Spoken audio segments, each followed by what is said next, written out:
for the last, how many years? Over 20 years now, I have been worshiping with children where in our children's worship, they come into a point of stillness.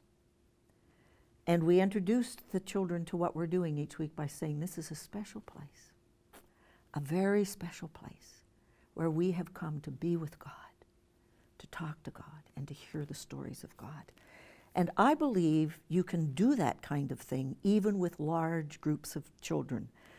I had the privilege this week of being with one of our students, our grads, who is in a very large church as children's pastor, and he told us an amazing story of this whole large group of children he had in about 4 different services over the weekend. And he introduced them to prayer by talking about how Jesus taught his disciples to pray by saying, Our Father. And he talked about all the special times with his Father. And he led the children through the Lord's Prayer and then sent them to different spots in this very large room with a piece of paper to write down the things that they loved about God.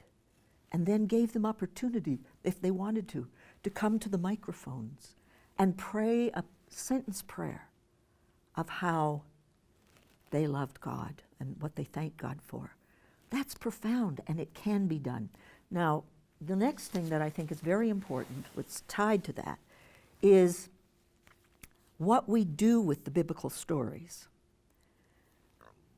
I would say the major way that we have dealt with the biblical stories in recent years, and maybe a long time back, we want the kids to learn the biblical facts, and we want them to apply it to their lives.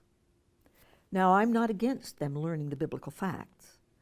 I want them to apply it in their lives. But we're missing the most crucial things that would lead to that.